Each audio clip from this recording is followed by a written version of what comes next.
নমস্কাৰ প্ৰিয় দৰ্শক, এই গছডাল নিশ্চয় চিনি পাইছে।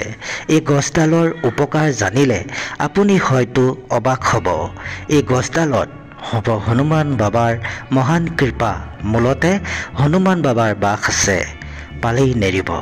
এই গছডাল য'তে দেখা পায় নিয়ম অনুসৰি লৈ আহিব ঘৰলৈ।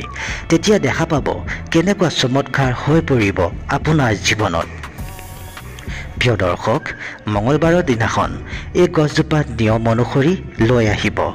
এই গছডাল যেতিয়াই আপুনি কৰ্মত লগাব বা ব্যৱহাৰ কৰিব, তেতিয়াই ৰাহু কেতু গ্ৰহে স্থিৰ হৈ আপোনাক ভাল ফল প্ৰদান কৰিব।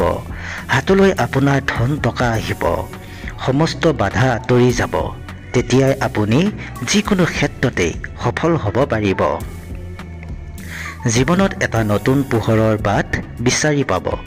ব্যৱসায়ত উন্নতি লাভ উপাৰ্জন কৰিব পাৰিব। কেৱল আপুনি ঘৰলৈ লৈ আনক এই গছজোপা নিয়ম অনুসৰি মঙলবাৰৰ দিনাখন কৰি লওক।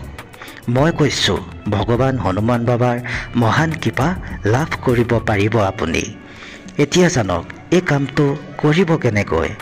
মঙলবাৰৰ দিনাখন এই গছজোপাৰ তলত ৰাতিৰ সময়ত কোনেও নেদেখাকৈ জল আৰু ধূপ অৰ্পণ কৰি গছজোপা উভালি এখনি গামোচাৰে আদৰি লগত লৈ আহিব। কিন্তু পিছলৈ একেবাৰে ঘূৰি নাচাব। আনি আপোনাৰ ঘৰৰ ভগৱানৰ ঘৰত নাইবা ভিতৰৰ কোনো পৰিষ্কাৰ ঠাইত ৰাখি থ'ব।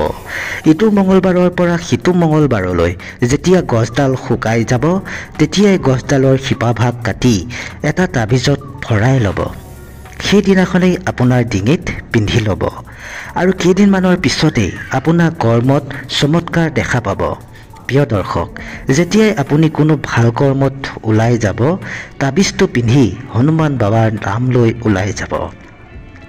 চাব, বাধা বিঘিনিটো দূৰৈৰ কথা, লাভ আপুনি নিশ্চয় দেখিবলৈ পাব।